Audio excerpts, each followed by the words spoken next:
ছেলে পর্যন্ত বিগড়ে গেছে। নূহ আলাইহিস সালাম আল্লাহর পয়গম্বর, ছেলে কাফের। লূত আলাইহিস সালাম আল্লাহর পয়গম্বর, স্ত্রী কাফের। আছে না? হেদায়েতের মালিক কে? দেখেন, ফেরাউন কাফের, স্ত্রী আসিয়া মুমিনা। সুবহানাল্লাহ বিহামদি। চিন্তা করা যায় হেদায়েত কত বড় নিয়ামত। ফেরাউন তাকে চাপ দিয়েছে, মানসিক ভাবে বলেছে আমার উপর ঈমান আনো, মূসা আলাইহিস সালামের উপর ঈমান ছেড়ে দাও, তাকে বাদ দাও, মূসা আলাইহিস সালামের আল্লাহর উপরে বিশ্বাস প্রত্যাহার করো। আসিয়া বলছি তোমার উপর ঈমান আনবো, তুমি যে কেমন খোদা আমার চাইতে ভালো তো কেউ জানে না, আমি তোমারে খোদা বলে মানি না। ফেরাউন বলল, লোক লস্করকে ডেকে বলল, এরে নিয়ে যাও, এদেরকে তক্তার মধ্যে লোহাগুলি ফুটায় দিয়া সেই লোহার উপরে ভুট করে শোয়ায় দাও, আর চতুর্দিক থেকে মারতে থাকো, পিটাইতে থাকো, লোহাগুলি শরীরে ফুটতে থাকুক, তার চিল্লানির আওয়াজ যেন আমি সিংহাসনে বসে শুনতে পাই। আল্লাহর এই বান্দিকে তক্তার উপরে হাজার লোহা পিটাইয়া তক্তা উল্টায় দিয়েছে, লোহাগুলি কি হয়েছে? খাড়া হয়ে গেছে। ওর উপরে ভুট করে শোয়াইয়া পিটানো শুরু হয়েছে। হযরতে আসিয়া প্রাণ ভিক্ষা চাইলেন না। কোরআনে কারীমে রব্বুল আলামিন বলেন, হযরতে আসিয়া কাঁদতে লাগলেন আর বলতে লাগলেন, রব্বুল আলামিন, আমি জালিমের জুলমের মধ্যে পড়েছি, আয় আল্লাহ তাআলা, এই জুলুম থেকে ফেরাউন এবং তার সাথী সঙ্গীদের জুলুম থেকে আমারে বাঁচাও, আর তোমার কাছে জান্নাতের ভিতরে আমার জন্য একটা ঘর বানাইয়া দিও, আমাকে ঈমানের মউত দিও।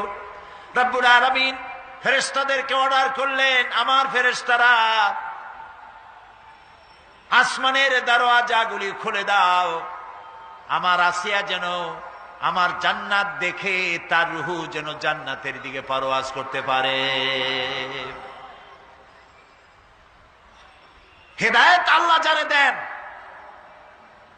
আগুনের উপরে দাঁড়িয়ে সে আগুনের অগ্নি পরীক্ষা দিয়ে হেদায়েতের উপরে টিকে থাকে, আর কপালে যার নাই হেদায়েত থেকে বিগড়ে যায়। এই জন্য আল্লাহর কাছে এই দোয়া করতে হবে, রব্বানা লা তুজিগ কুলুবানা বা'দা ইয হাদাইতানা ওয়া হাব লানা মিন লাদুনকা রাহমাতান ইন্নাকা আনতাল ওয়াহ্হাব। জিজ্ঞেস করবেন, কে জিজ্ঞেস করবেন? বান্দাকে আল্লাহ, আল্লাহ নিজে বান্দাকে জিজ্ঞেস করবেন।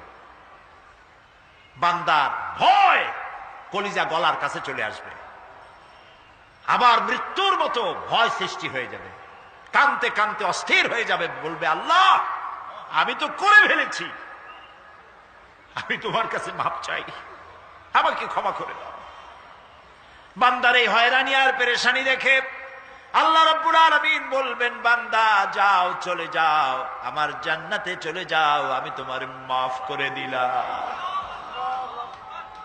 এই জন্য নবীজি শিখাইছেন, দোয়া করো, আল্লাহর কাছে দোয়া করো, আল্লাহুম্মা হাসিবনি হিসাবান ইয়াসীরা। পড়েন, আল্লাহুম্মা হাসিবনি হিসাবান ইয়াসীরা। মানুষের যে সাধারণ হিসাব হবে সে সম্পর্কে আল্লাহ পাক বলেন, ইয়াউমাইযিন তু'রাদুনা লা তাখফা মিনকুম খাফিয়া। সেদিন তোমাদের হিসাব নিকাশ পেশ করা হবে এবং তোমাদের কোনো বিষয় গোপন রাখা হবে না, কিচ্ছু গোপন থাকবে না, সব প্রকাশিত হয়ে যাবে। ইন্না লিল্লাহি ওয়া ইন্না ইলাইহি রাজিউন।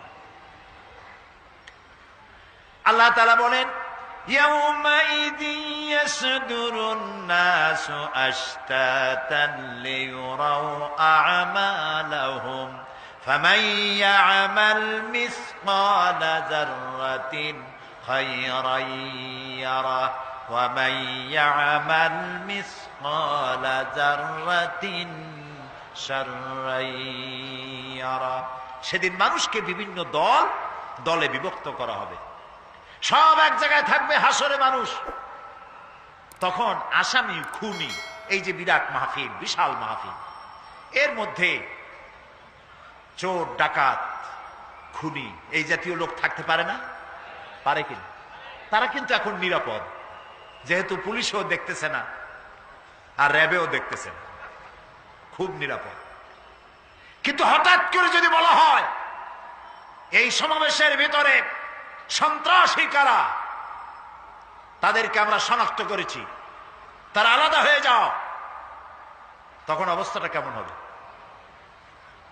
মৌতের শামিল হয়ে যাবে, ঠিক না? সমস্ত মানুষেরা হাসরের মাঠে একসাথে থাকবে, হঠাৎ করে হুকুম হবে, আওয়াজ হবে, অমতাজুল ইয়াউমা আইয়ুহাল মুজরিমুন, অপরাধীর দলেরা আলাদা হয়ে যাও। নেককার থেকে তারা তখন আলাদা হয়ে যাবে, দলে দলে বিভক্ত হয়ে যাবে, বিভক্ত হবে এবং তাদের কৃতকর্ম তাদেরকে এই জন্য করা হবে যাতে করে তাদের কৃতকর্ম তাদেরকে দেখানো যায়। অতঃপর কেউ যদি সরিষা পরিমাণ ভালো কাজ করে পুরস্কৃত করা হবে, সরিষা পরিমাণ খারাপ কাজও যদি করে দেখানো হবে এবং সেজন্য তাকে তিরস্কার ভোগ করতে হবে, শাস্তি দিতে হবে। প্রিয় ভাই সব, সেই কঠিন হাসরের ময়দানে সমস্ত মানব গোষ্ঠীকে একত্রিত করা হবে। আমল নামা বলতে সেখানে বোঝানো হয় আমল নামা উপস্থিত করা হবে, যাতে মানুষের সকল ধরনের কর্মগুলিকে লিপিবদ্ধ করে রাখা হয়েছে। আল্লাহ তাআলা বলেন, ওয়াউদিআল কিতাবু ফাতারাল মুজরিমিনা মুশফিকিনা মিম্মা ফীহি ويقولون يا ويلتنا ما لهذا الكتاب, আর আমলনামার সামনে রাখা হবে, তাতে যা লেখা আছে তার কারণে আপনি অপরাধীদেরকে ভীত এবং সন্ত্রস্ত দেখতে পাবেন। আল্লাহ তাআলা বলছেন আমলনামা হাতে এসে যাবে এবং এই হাতে আমলনামা পাওয়ার পর তারা বলবে, মালি হাদাল কিতাব লা ইউগাদিরু সগীরাতান ওয়ালা কাবীরাতান ইল্লা আহসাহা। এটা কি আশ্চর্য কিতাব! বড় বড় পাপ যা করেছি তাও লেখা হয়েছে, ছোট ছোট পাপ যা করেছি তাও লেখা হয়েছে। ওয়াজাদু মা আমিলু হাদিরান ওয়ালা ইয়াজলিমু রাব্বুকা আহাদা। যা যা তুমি আমল করেছিলে সমস্ত কৃতকর্ম কাগজে পত্রে লেখা আছে। তোমার রব কারো প্রতি জুলুম করবেন না। অমাল্লাহু বিযাল্লামিন লিল আবিদ, আল্লাহ তাআলা বান্দার উপরে কখনো জুলুম করেন না। এগুলি সব উপস্থিত হয়ে যাবে, বিশ্বাস করেন? এইখানে মাত্র কয়েকজন লোক কইল জি, এটা তো ইমানের প্রশ্ন। এসব কথা যা বলা হলো বিশ্বাস করেন? আল্লাহ যেন এই বিশ্বাস আমাদের কলিজার মধ্যে গেড়ে দেন, বলেন আমিন। প্রিয় ভাই সব, আল্লাহ রাব্বুল আলামিন এই কোরআনে কারীমের ভিতরে সব কিছুকে ওপেন সিক্রেট করেছেন, কোনো গোপন কিছুই রাখেন নাই, সবগুলিকে খুলে খুলে বলে দিয়েছেন। আল্লাহ তাআলা বলেন, ওয়া কুল্লা ইনসানিন আলজামনাহু তাইরাহু ফি উনুকি ওয়া নুখরিজু লাহু ইয়াওমাল কিয়ামাতি কিতাবান ইয়ালকাহু মানশুরা। ওয়া কুল্লা ইনসানিন আলজামনাহু তাইরাহু ফি উনুকি, আমি প্রত্যেক মানুষকে, মানুষের কর্মকে তার গ্রীবা লগ্ন করে দিয়েছি। এই যে গলা, গলা, এই গলার কাছে একটা ঘুটলির মতো, একটা সিম কার্ডের মতো এইখানে আমি রেখে দিয়েছি। কোথায়? কোন গলায়? কে বলতেছেন এ কথা? এই ঘুটলির ভিতরে তুমি যা করতেছো সব লিপিবদ্ধ হচ্ছে। সুবহানাল্লাহ বলেন। এখন বলতে পারেন অদৃশ্য এই ঘুটলি, এটা তো দেখি না, এটা কে বলতেছেন?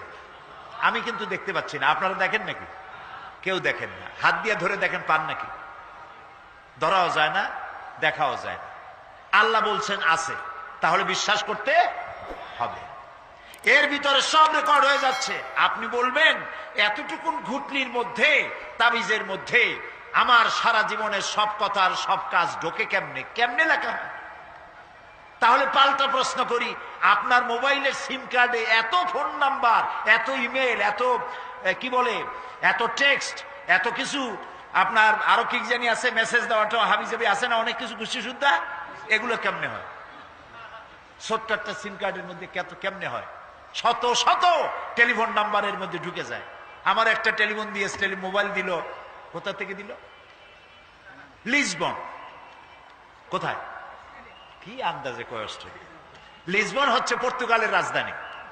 পর্তুগালের রাজধানী, সেখানে প্রোগ্রাম ছিল, ওরা আমাকে একটা মোবাইল দিল। এতে যে কত ফাংশন আল্লাহই ভালো জানে, আমি এখনো শিখতে পারি নাই এত ফাংশন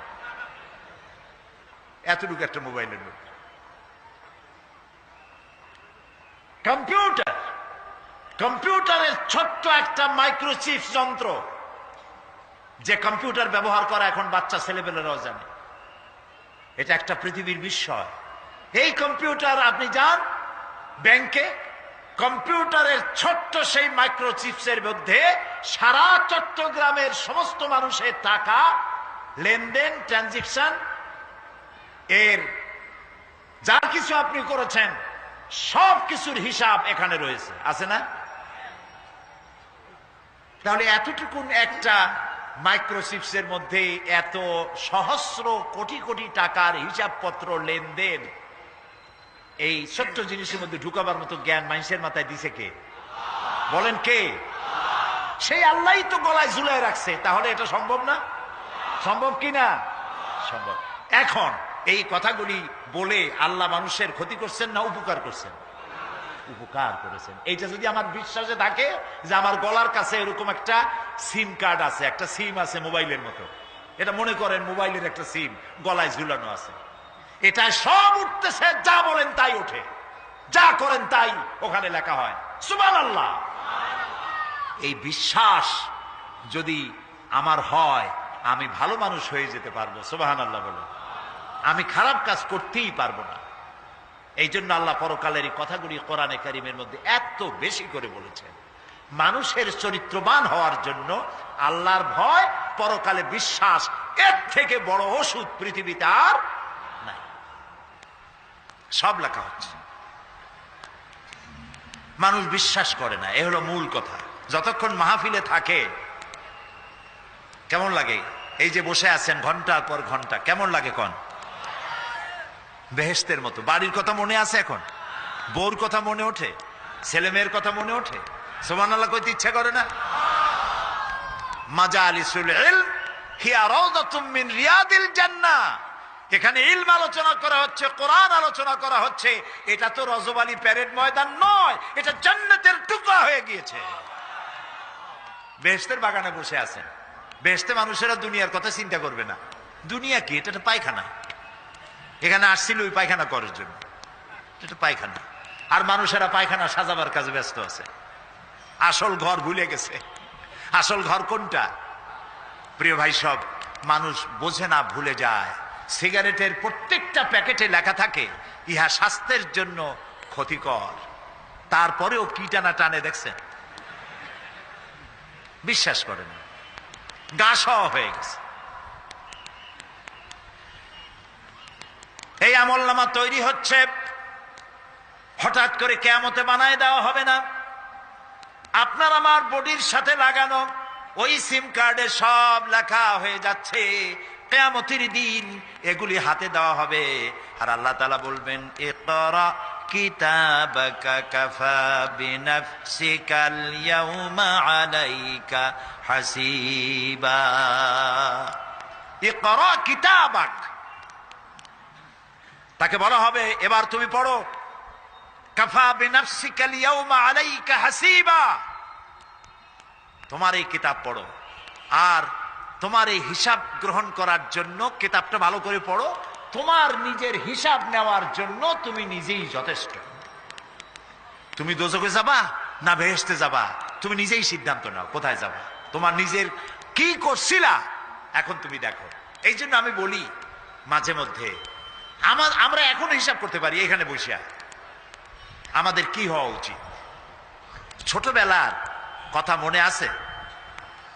নাই, মনে নাই? এই যে স্কুল থেকে পলাইছিলেন, তারপরে 2 দিন পর স্কুলে গিয়ে হাজির হয়েছেন, মাস্টার জিজ্ঞেস করলো গতকাল আসো নাই কেন? তখন বললেন মা বলেছেন আমার নাকি পেটে ব্যথা হয়েছিল। এইসব স্কুল ফাঁকি দেওয়া, মার খাওয়া, মানুষের বাড়ির লিচু খাইতে গিয়ে চুরি করিয়া কিল খাওয়া, এইসব ছোট ছোট কথা মনে পড়লে এখনো হাসি পায়। এসব কথা মনে আছে না? ছোট ছোট কথা, ছোট ছোট কথাগুলি যদি মনে থাকে তাহলে কোন হোটেলে, কোন বাগানে, কোথায় কোন পাপ করেছেন তা মনে নাই? এখন নিজে হিসাব করেন জায়গা কোথায় হওয়া উচিত, পাপ করেছেন কত, ভালো কাজ করেছেন কত, নিজে হিসাব করে দেখেন কোন দিকে যাবেন। আমরা নিজেরাই যথেষ্ট হিসাবের জন্য। আল্লাহ তাই বলবেন কিয়ামতের দিন, ইকরা কিতাবা, তোমার কিতাব তুমি পড়ো, তোমার হিসাব নেওয়ার জন্য তুমিই যথেষ্ট। আহারে, আল্লাহ রাব্বুল আলামিন বলেন ওয়া আশরাকাতিল আরদু বিনুরি রাব্বিহা ওয়া বুদিআল কিতাবু ওয়া জিআআ বিন নাবিয়্যিনা ওয়াশ শুহাদাআ বাইনাহুম বিল হক ওয়া হুম লা ইউযলামুন। পৃথিবী তার রবের নূরের ঝলকানিতে উদ্ভাসিত হবে। সুবহানাল্লাহ, সুবহানাল্লাহ। আল্লাহর নূরের ঝলকানিতে গোটা পৃথিবী উদ্ভাসিত হয়ে যাবে। আমলনামা তুলে ধরা হবে, পয়গম্বর এবং সাক্ষীগণকে হাজির করা হবে এবং সকলের প্রতি সুবিচার করা হবে, তাদের কারো প্রতি জুলুম করা হবে না। আল্লাহ গ্যারান্টি দিচ্ছেন কারো প্রতি জুলুম করা হবে না। সুতরাং হে মানুষেরা, ইয়া আইয়ুহাল ইনসানু ইন্নাকা কাদিহুন ইলা রাব্বিকা কাদহান ফামুলাকি। হে মানুষ, তোমার পালনকর্তা পর্যন্ত পৌঁছতে তোমাকে অনেক কষ্ট করতে হবে, এরপর তুমি তার সাক্ষাৎ পাবে। কিয়ামতে তোমার সাক্ষাৎ হবে। কাজেই তোমার নিজের আমলকে সুন্দর করে আমলকে তৈরি করে নাও। فَأَمَّا مَنْ أُوتِيَ كِتَابَهُ بِيَمِينِهِ فَسَوْفَ يُحَاسَبُ حِسَابًا يَسِيرًا وَيَنْقَلِبُ إِلَى أَهْلِهِ مسرورا। সুবহানাল্লাহ, সুবহানাল্লাহ। যার ডান হাতে আমলনামা দেওয়া হবে, কিয়ামতের দিন আমলনামাগুলি উড়িয়ে দেওয়া হবে। ইমানদারের সামনের থেকে কোন হাতে, আর বেঈমানের পিছন থেকে বাম হাতে। এই আমলনামা যখন যার ডান হাতে আমলনামা পৌঁছে যাবে, তার হিসাব নিকাশ সহজ হয়ে যাবে। আমলনামা হাতে করে আনন্দ চিত্তে সে আপন পরিবারের সঙ্গে মিলিত হতে পারবে। সুবহানাল্লাহ। আল্লাহ কিয়ামতের দিন দয়া করে আমাদের আমলনামা আমাদের ডান হাতে দিয়ে দিও। আল্লাহ তাআলা দয়া করে আমাদের হাতে, আমাদের ডান হাতে আমাদের আমলনামা দিও। দয়া করে আমাদের আমলনামা আমাদের ডান হাতে দিও। আনন্দ চিত্তে পরিবারের সঙ্গে দেখা করে সব পরিবার, মা বাপ, স্ত্রী পুত্র পরিজন, ভাই বোন, বন্ধু বান্ধব নিয়া এক জান্নাতে থাকার তৌফিক দিও। আয় আল্লাহ, বিগত 26 বছর যারাই মাহফিলে এসেছেন তাদেরকে নিয়ে এক জান্নাতে থাকার আমাদেরকে তৌফিক দিয়ে দিও। وَأَمَّا مَنْ أُوتِيَ كِتَابَهُ وَرَاءَ ظَهْرِهِ فَسَوْفَ يَدْعُو ثُبُورًا وَيَصْلَى سَعِيرًا। আর যার আমলনামা পিছন থেকে বাম হাতে আসবে, সে তো মৃত্যুকে আহ্বান করতে থাকবে, মৃত্যুকে ডাকবে, এর থেকে যদি মরে যেতে পারতাম তাও ভালো হইতো। তার আর উপায় থাকবে না, তার জায়গা হবে জাহান্নামে। নাউযুবিল্লাহ। আমরা সবাই বলি নাউযুবিল্লাহ। এরপরে আল্লাহ রাব্বুল আলামিন মিজান খাড়া করবেন, দাড়িপাল্লা। মিজান কি? দাড়িপাল্লা। ইনসাফ কি মুকদ্দাস তারাজু। ইনসাফের প্রতীক কি? তাও কইতে পারেন না, জোরে বল না। এটা হচ্ছে ইনসাফের প্রতীক। সুপ্রিম কোর্ট ঢাকা, সুপ্রিম কোর্টের সামনে বিশাল দাড়িপাল্লা টানানো, দেখছেন না? মানুষেরা তো বোঝে না, গ্রাম দিয়ে লোকেরা যায়, যাই এটা দেখে কয় যে ওরে বাবা, জামাত ইসলামের এত বড় অফিস। দাড়িপাল্লা তো জামাত ইসলামের না, এটা ইনসাফের প্রতীক। তারা ক্ষমতায় গেলে ইনসাফ করবে, এটা বুঝাবার জন্য এই প্রতীককে গ্রহণ করেছে। আল্লাহ যেন ইনসাফ করার তৌফিক দিয়ে দেয়। বলেন আমিন, জোরে বলেন আমিন। কিয়ামতের দিন এই দাড়িপাল্লা মিজান আল্লাহ তাআলা প্রতিষ্ঠিত করবেন, এবং এই মিজানে যার পুণ্য পাল্লা ভারী হবে সে কৃতকার্য, আর যার পাল্লা হালকা হবে আহা সব শেষ। আল্লাহ রাব্বুল আলামিন বলেন, وَنَضَعُ الْمَوَازِينَ الْقِسْطَ لِيَوْمِ الْقِيَامَةِ فَلَا تُظْلَمُ نَفْسٌ شَيْئًا وَإِنْ كَانَ مِثْقَالَ حَبَّةٍ مِّنْ خَرْدَلٍ أَتَيْنَا بِهَا وَكَفَى بِنَا حَاسِبِينَ। আমি কিয়ামতের দিন ন্যায় বিচারের মানদণ্ড স্থাপন করব, তখন কারো প্রতি অবিচার করা হবে না। যদি কোনো আমল সরিষার দানা পরিমাণ হয় আমি তা হাজির করব। সুবহানাল্লাহ, সুবহানাল্লাহ। এবং হিসাব গ্রহণের জন্য আমি যথেষ্ট। এবং হিসাব মানুষেরা মনে করবে এত মানুষ, আদম আলাইহিস সালাম থেকে নিয়ে পর্যন্ত, এখান থেকে নিয়ে কিয়ামত পর্যন্ত সব মানুষের তো উঠবে সেখান হিসাব হবে নাকি? একজন একজন করে হিসাব হবে। আল্লাহ বলছেন, আল্লাহ সারিউল হিসাব, দ্রুত হিসাব নিতে সক্ষম। আল্লাহ নিজের কানে নিজে শুনবেন, অন্যের মাধ্যমে নয়, নিজে শুনবেন। প্রত্যেক আর আসামির কাছ থেকে, লোকদের কাছ থেকে তার বক্তব্য শুনবেন, ভায়া মিডিয়া শুনবেন না, নিজেই শুনবেন। আল্লাহর কান আছে না, চোখ আছে না? লোকেরা এই যে বইপত্রে লেখে আল্লাহ হচ্ছে নিরাকার, কত বড় বাজে কথা। আল্লাহ নিরাকার, আমরা এমন এক আল্লাহর ইবাদত করি তিনি আমাদের কিছু শুনতে পান না, কান টান নাই, তিনি আমাদের কিছু দেখতে পান না। এরকম নাকি আল্লাহ তাআলা? আল্লাহ তাআলা কোরআন শরীফে বলেছেন আল্লাহর হাত, আল্লাহর পা, আল্লাহর চোখ, আল্লাহর মুখ। তবে এগুলি কি রকম?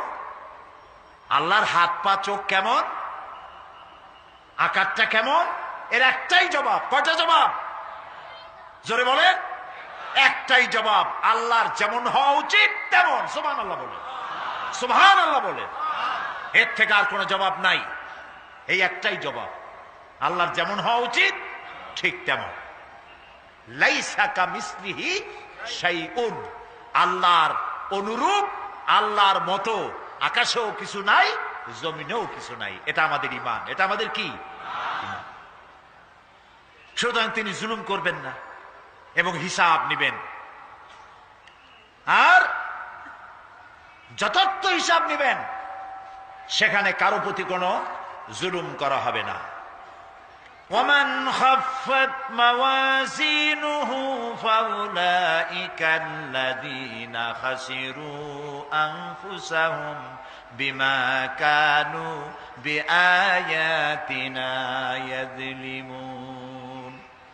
আর যাদের পাল্লা হালকা হবে তারা তো শুধু নিজেদেরই ক্ষতি সাধন করবে, কেননা তারা আমার আয়াত সমূহকে অস্বীকার করত। আল্লাহরে যারা অস্বীকার করত, আখেরাত নাই, কিয়ামত নাই, বেহেশত নাই, কবরের মধ্যে কোনো শাস্তি নাই, কবরের কোনো প্রশ্ন নাই, এগুলি যারা বলতো তারা কিয়ামতে ক্ষতিগ্রস্ত হবে। এখন কিয়ামতের দিন মিজান আমরা হালকা করতে চাই না ভারী করতে চাই? জবাব চাই। কি করবেন? যদি ভারী করতে চান নেক আমল বেশি বেশি করবেন। আর একটি হাদিস শোনাবো, যেই হাদিসের ভিতরে পাল্লা ভারী করার মতো কথা নবীজি বলেছেন, শুনবেন নাকি?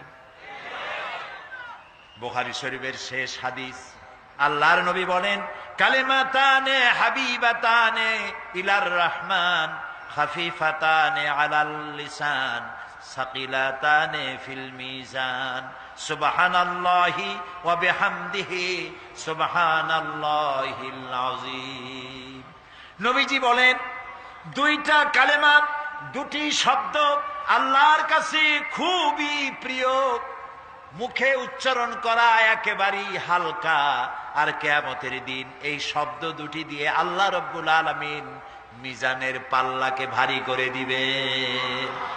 সেই শব্দ দুটি হলো, পড়েন আমার সাথে, সুবহানাল্লাহি ওয়া বিহামদিহি সুবহানাল্লাহিল আযীম। সবাই পড়েন, সুবহানাল্লাহি ওয়া বিহামদিহি সুবহানাল্লাহিল আযীম সুবহানাল্লাহি ওয়া বিহামদিহি সুবহানাল্লাহিল আযীম। জান্নাতের ভিতরে মানুষের কোনো দুঃখ থাকবে না। কাদের দুঃখ থাকবে না? জান্নাতীদের। কথা কি শোনেন? সাথে সাথে ঠাস ঠাস করে জবাব দিতে পারেন না কেন? জান্নাতীদের ভেতরে, জান্নাতীদের কি থাকবে না? কোনো দুঃখ থাকবে না। একটা দুঃখ থাকবে। কটা দুঃখ? একটা দুঃখ থাকবে। জান্নাতীরা জান্নাতের ভেতরে মনে মনে ভাববে, কারণ জান্নাত তো সকলের জন্য একরকম হবে না। কারো হবে ফার্স্ট ক্লাস, কারো হবে ডিলাক্স, কারো হবে সুইট ডিলাক্স, কারো হবে second class, third class, fourth class, এরকম। এটা কি ইনসাফ না জুলুম? ইনসাফ।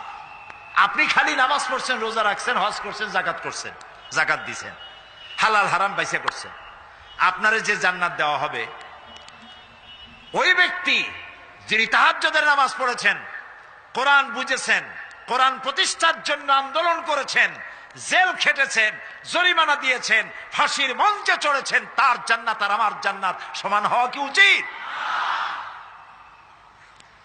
কাজে আল্লাহ তাআলা তো ইনসাফ করবেন কিয়ামতের দিন। নবীদের, সাহাবীদের, তারপরে দ্বীনের জন্য যে যত পরিশ্রম করেছেন তার পুরস্কারটা সেরকমই হবে। এই জান্নাতের ভিতরে, জান্নাতীদের মধ্যে কোন দুঃখ থাকবে না, একটি দুঃখ ছাড়া। তারা মনে মনে ভাববেন, রব্বুল আলামিন, অমুক অমুক সময় চায়ের দোকানে বসে আড্ডা মেরেছিলাম, বাসের মধ্যে ঘন্টার পর ঘন্টা বসেছিলাম, আজে বাজে চিন্তা করেছি, সময় চলে গেছে ঘন্টার পর ঘন্টা। ওই সময়গুলিতে যদি তোমার নামের জিকির করতাম, তেলাওয়াত করতাম, তাহলে জান্নাতের ভেতরে আজ আমি আরো ভালো ভালো জায়গা পাইতাম।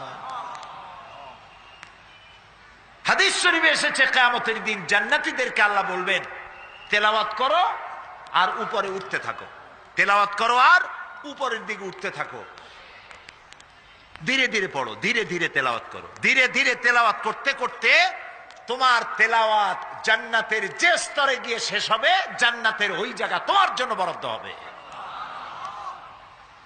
এখন যার মুখস্থ সাদি খালি কুল্লু আল্লাহ আর ইজাজা নাসরুল্লাহ, দুই পাও দিয়েই বসে থাকবে। আহারে, কোরআন শরীফ মুখস্থ করেন, আল্লাহ যেন আমাদেরকে মুখস্থ করার তৌফিক দেন, বলেন আমিন। এজন্য উৎসাহ থাকা দরকার। উৎসাহ হইলেই আপনি পারবেন। জেহেন শক্তি সকলেরই কম বেশি আছে, চেষ্টা করলেই পারবেন।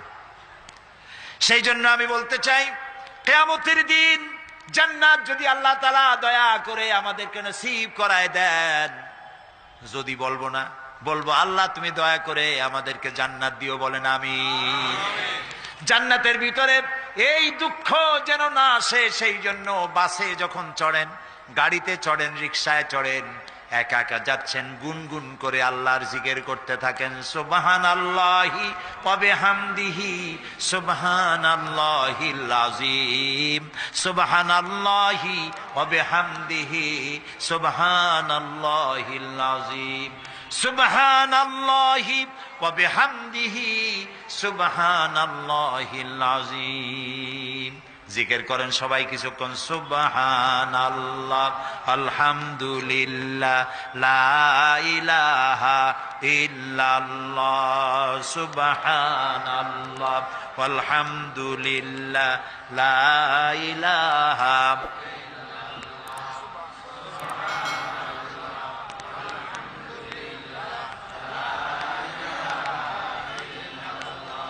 ভালো লাগে না? মজা লাগে না?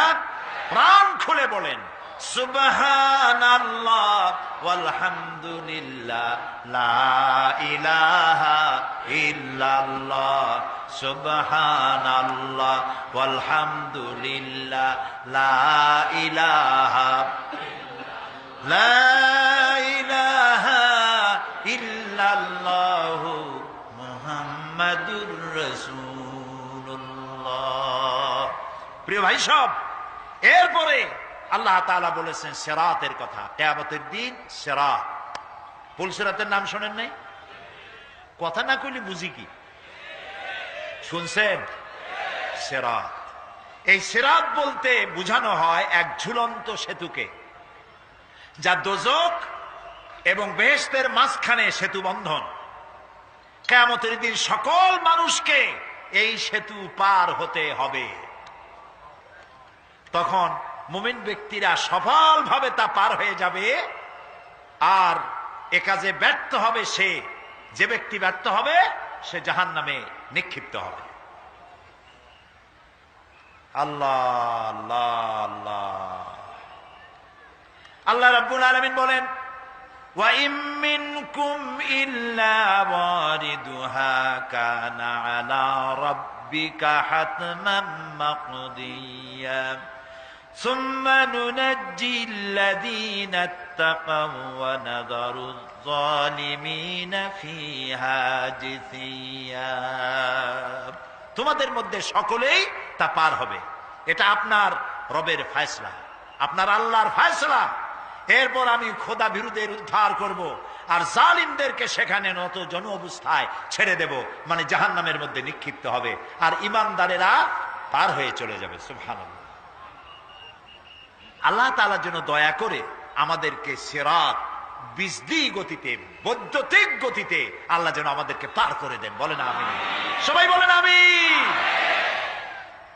এরপরে শাফাত, শেষ দিবসের প্রতি বিশ্বাসী প্রত্যেক ব্যক্তি সুপারিশ বা শাফাতের বিষয়টা বিশ্বাস রাখতে হবে। দুটি শর্তের ভিত্তিতে শাফাত হবে। সুপারিশকারী সুপারিশের জন্য আল্লাহর অনুমতি লাগবে, আর শাফায়াতকৃত ব্যক্তির জন্য আল্লাহর সন্তুষ্টি প্রয়োজন। এই দুটি শর্ত। প্রথম শর্তের প্রতি ইঙ্গিত করে আল্লাহ তাআলা বলেছেন, যেটা আমরা আয়াতুল কুরসির মধ্যে পড়ি, মান যাল্লাযী ইয়াশফাউ ইনদাহু ইল্লা বিইজনিহি। এমন কে আছে যে অনুমতি ব্যতীত আল্লাহর কাছে সুপারিশ করতে পারে? আছে কেউ? কেউ নেই। একথা মনেই করবেন না যে কোনো পীর সাহেবের কাছে মুরিদ হইছেন। আমি এরকম পীরের খবরও জানি। আমি পীর বললেই আপনারা মনে করবেন না যে আমি পীর বিরোধী লোক, এটা মনে করবেন না। কিন্তু ভালো ভালো পীর আছে যারা ব্যবসা করে পীরগিরি করিয়া। শুধু ব্যবসায়ী করে না, ওয়ায়াসুদ্দুনা আন সাবিলিল্লাহ। সূরা তাওবা, ইন্না কাসীরাম মিনাল আহবারি ওয়ার রুহবান লায়াকুলুনা আমওয়ালান নাস বিল বাতিল ওয়ায়াসুদ্দুনা আন সাবিলিল্লাহ। আহলে কিতাবদের মধ্যে এই ধরনের অনেক পীর দরবেশ আছে। কে বলতেছে? আল্লাহ। আল্লাহ বলতেছেন আছে। তারা কি করে? তারা জনগণের মালকে বাতিল পন্থায় ভক্ষণ করে। জনগণকে এমন একটা ভাব দেখায় যে আমাদেরকে হাদিয়া তওবা দিতে পারলে, আমাদের কদমবুসি দিতে করতে পারলেই বেহেশতে চলে যাবা, কারণ আমরা হলাম আল্লাহর এজেন্ট। নাউজুবিল্লাহ। পাও দুইখান আগেই বাইর করে রাখে যাতে লোকেরা কিছু একটা করতে পারে। হায় হায়, এদূর জনগণের মাল খাইয়া যদি পেটে তেল মাইখা, নাবিতে তেল মাইখা ডেকে যদি থাকতো চুপ করে, তাও ভালো হইতো। আল্লাহ কয় যে এই পর্যন্ত থাকে না, ওয়ায়াসুদ্দুনা আন সাবিলিল্লাহ। আল্লাহর দ্বীন প্রতিষ্ঠার পথে তারা বাধা দেয়। ও রাকিদা খারাপ, ওর এই খারাপ, ওর তাই খারাপ, ওইখানে যাইও না। আল্লাহরে পাইতে হইলে আমার বাড়ি আসো, আমার কাছে মুরিদ হও। আমি ছাড়া ইসলাম কোন জায়গায় নাই। নাউজুবিল্লাহ, সব খারাপ। মানে ইসলাম যেন একটা মনোবলি বিজনেস। এটি হচ্ছে একটা ঘিয়ের দোকানের মতো। আমার দোকানেই কেবল ঘাটি ঘি পাওয়া যায়, আর খাঁটি ঘি কোনো জায়গায় পাওয়া যায় না। এই ধরনের শয়তানি কথা বলার কোনো সুযোগ ইসলামে নাই। সুতরাং আপনারা একথা মনেই করবেন না যে কোনো পীর সাহেব আপনাকে সুপারিশ করতে পারবেন, এই বিশ্বাস বদ্ধমূল যেন না থাকে।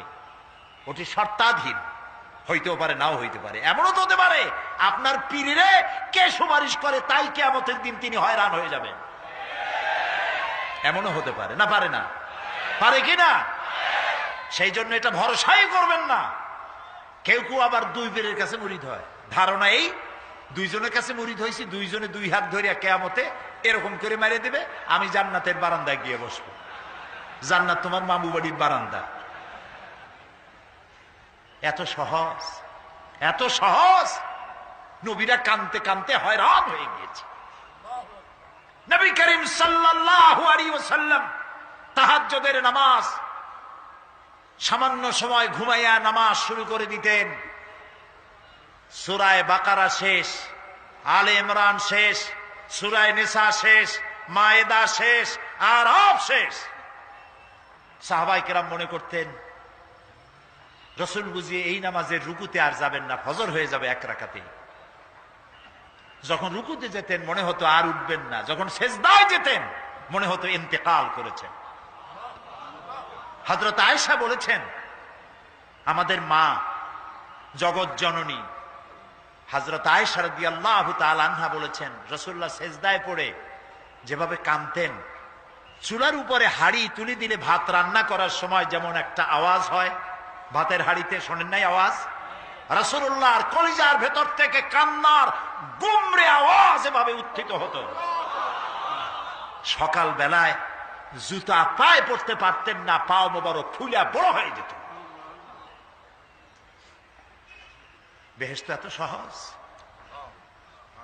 প্রিয় ভাই সব, মান যাল্লাযী ইয়াশফাউ ইনদাহু ইল্লা বিইজনিহি, কার ক্ষমতা আছে আল্লাহর পারমিশন ছাড়া কথা বলে সুপারিশ করে? আল্লাহ রাব্বুল আলামিন সুপারিশ করার জন্য যাকে পারমিশন দিবেন আর যার জন্য দিবেন মাত্র সেই ব্যক্তি শুধু তার জন্যই সুপারিশ করতে পারবে, নিজের ইচ্ছা মতো কারোর জন্য সুপারিশ করতে পারবে না। আমাদের জাতির পিতা নাম কি? সব সময় মনে রাখবেন, আদৌ ভুলবেন না। এই প্রশ্নে কোনো আপোষ নয়। জাতির পিতা কে? হযরত ইব্রাহিম আলাইহিস সালাম কিয়ামতের দিন আল্লাহ রাব্বুল আলামিনের দরবারে ফরিয়াদ করবেন, রব্বুল আলামিন আমার আব্বাজানের জন্য সুপারিশ করি, তুমি দয়া করে তাকে জাহান্নাম থেকে বাঁচায়া দাও। রব্বুল আলামিন বলবেন, ইব্রাহিম তোমার এই সুপারিশ মঞ্জুর হলো না। ইব্রাহিম আলাইহিস সালামের সুপারিশ মঞ্জুর হবে না। আল্লাহ তাআলা বলবেন, ইব্রাহিম আজর তোমার পিতা হতে পারে, কিন্তু আমার খলিলকে আগুনে ফেলার ষড়যন্ত্রে লিপ্ত ছিল, আমি তারে ক্ষমা করব না। নবী করিম সাল্লাল্লাহু আলাইহি ওয়াসাল্লামকে প্রশ্ন করা হয়েছে, রাসূল আপনার মা বাপের অবস্থা কি হবে? রাসূলুল্লাহ বলেছেন, কিয়ামতের দিন আমি আমার মা বাপের কোনো উপকারে আসব না। রাসূলুল্লাহ কাঁদতেছিলেন, সাহাবায়ে কেরাম কাঁদতেছিলেন। বিষয়টা এত সহজ নয়। দ্বিতীয় শর্ত হলো ওয়ালা ইয়াশফাউনা ইল্লা লিমান ইরতাদা ওয়া হুম মিন খাশিয়াতিহি মুশফিকুন। আল্লাহ তাআলা যার প্রতি সন্তুষ্ট তারা কেবল তার জন্যই সুপারিশ করতে পারবে। বস্তুত সেদিন তারা আল্লাহর ভয় সকলেই ভীত সন্ত্রস্ত থাকবে। কি এর সুপারিশ? ভয়ের চোটে থাকবে অস্থির। সব পয়গম্বর নফসি নফসি বলে চিল্লাবে, বলবে আল্লাহ আমারে বাঁচাও, আমারে বাঁচাও। মুসা আলাইহিস সালাম, নূহ আলাইহিস সালাম, ইব্রাহিম আলাইহিস সালাম, ইয়াকুব আলাইহিস সালাম, সব নবীরা কানবেন, বলল আল্লাহ আমারে বাঁচাও, আমারে বাঁচাও। সেই দিন মাত্র এক ব্যক্তি উম্মতের জন্য কাঁদবেন, সুপারিশ করতে পারবেন, উম্মতের জন্য কাঁদবেন, তার নাম বিশ্বনবী মুহাম্মাদুর রাসূলুল্লাহ সাল্লাল্লাহু আলাইহি ওয়াসাল্লাম। এই জন্য নবীর কিয়ামতের দিন তিনি যেন আমাদের সুপারিশ করেন, এজন্য আল্লাহর দরবারে আমাদের দোয়া করতে হবে, আল্লাহ তাআলা নবীর সুপারিশ আমাদের জন্য তুমি নসিব করে দাও। হ্যাঁ আল্লাহ তাআলা কিয়ামতের দিন তোমার নবী আমাদেরকে যেন উম্মত বলে পরিচয় দেয়। এই জন্য কারোর উপর ভরসা টরসা করবেন না, নিজের আমলটা ভালো করে গঠন করেন। আল্লাহ তাআলা কোরআন শরীফে বলেছেন, ইয়া আইয়ুহাল্লাযীনা আমানু আবতাগু ইলাইহিল ওয়াসিলা, হে বিশ্বাসীরা তোমরা ওসিলা তালাশ করো। এইটার একটা ভুল অর্থ করেছে লোকেরা, তারা বলেছে ওসিলা তালাশ করো মানে পীর ধরো। আবার বলে কি, যার পীর নাই তার পীর শয়তান। নাউযু বিল্লাহ। তাহলে ইমাম আবু হানিফা রাহমাতুল্লাহ আলাইহির পীর কে? ইমাম শাফির পীর কে? সাহাবায়ে কেরামদের পীর কে? কাজে এই সমস্ত বেয়াদবি কথা আদৌ বলা উচিত নয়, এগুলি বেয়াদবিপূর্ণ কথা।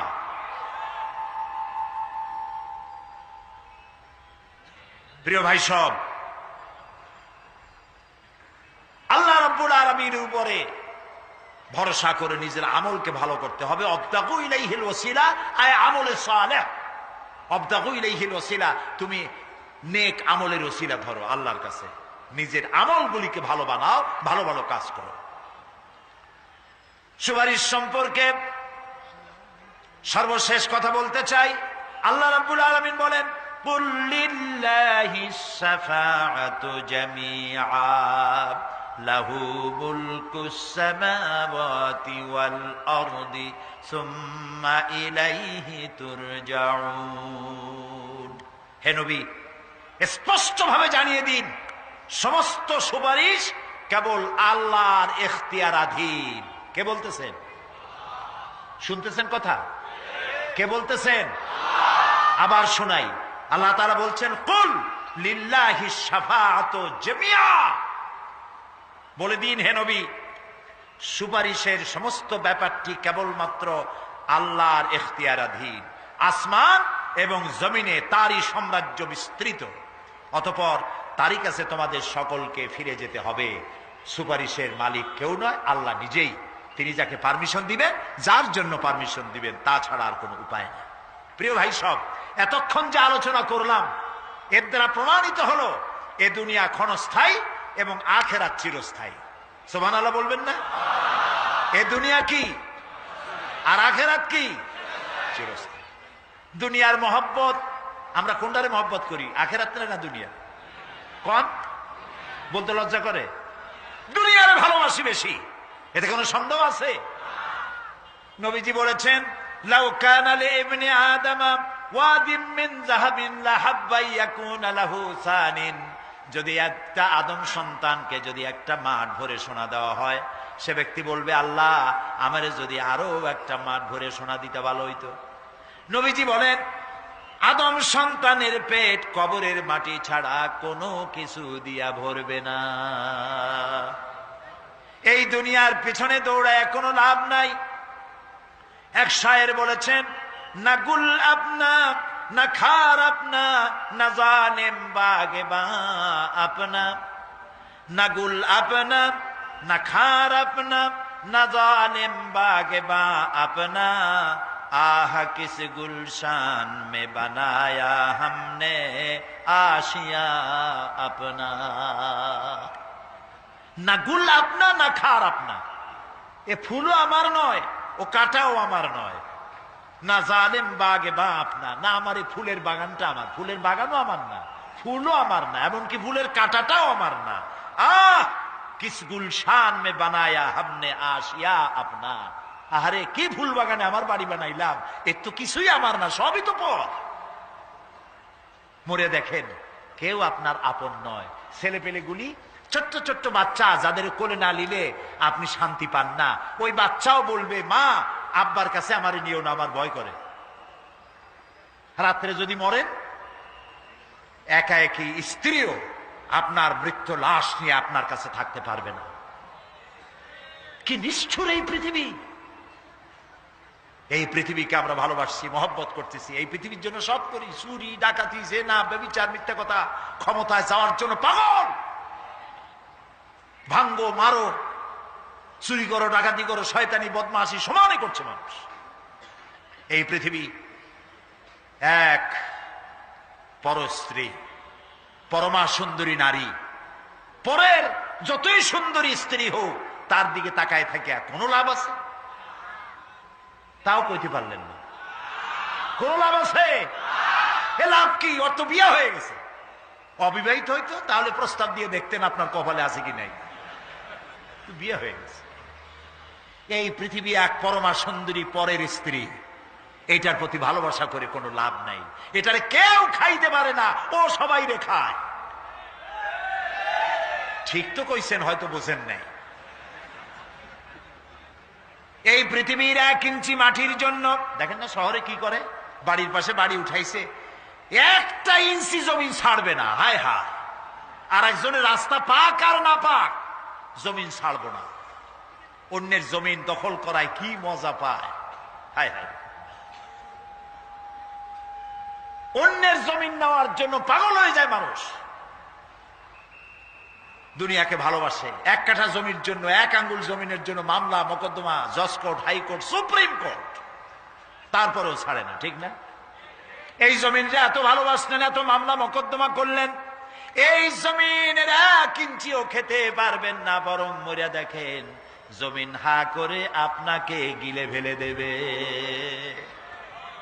আপনার হাড্ডি গুড্ডি গুস্ত সুদ্ধা মিশে যাবে এই মাটিতে। পৃথিবীকে ভালোবাসে কোনো লাভ নাই।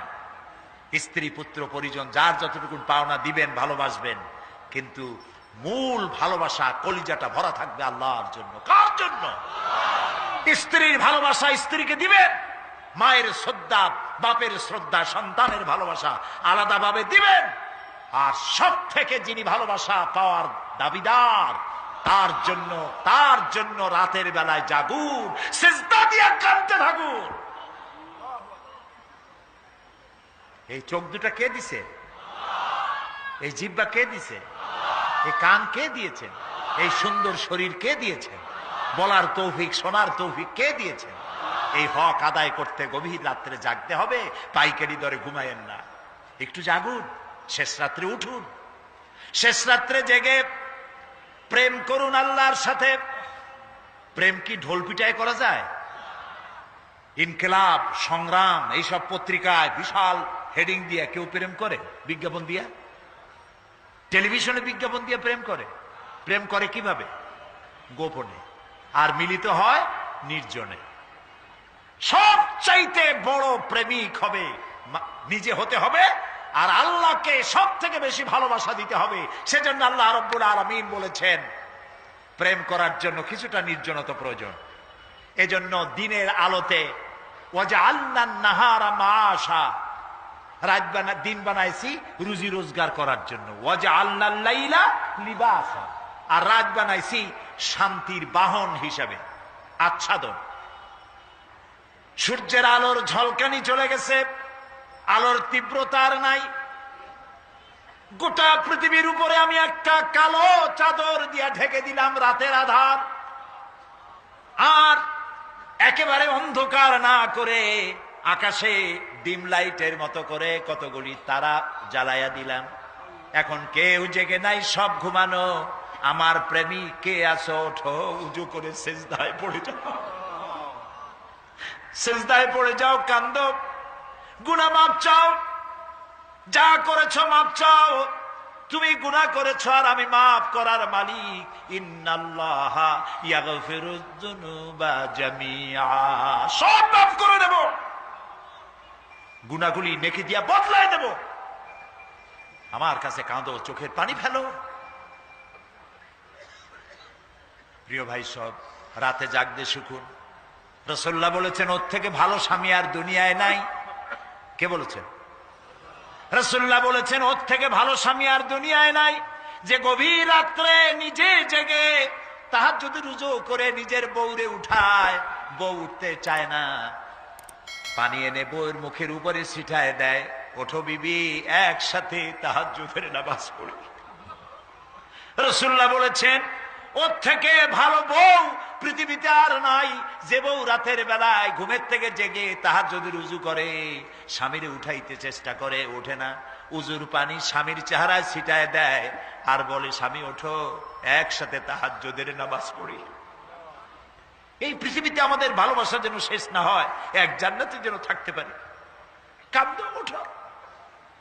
গভীর রাত্রে তাহাজ্জুদের নামাজ পড়ে মাথাটা নিচু করে গুনগুন করে গাইতে থাকেন, ইয়া আল্লাহু পড়েন, ইয়া আল্লাহু ইয়া রহমানু ইয়া রহিমু ইয়া হাইয়ু ইয়া কাইয়ুম। প্রাণ দিয়া বলেন, ইয়া আল্লাহু ইয়া রহমানু ইয়া রহিমু ইয়া হাইয়ু ইয়া কাইয়ুম, ইয়া আল্লাহু ইয়া রহমানু ইয়া রহিমু ইয়া হাইয়ু ইয়া কাইয়ুম।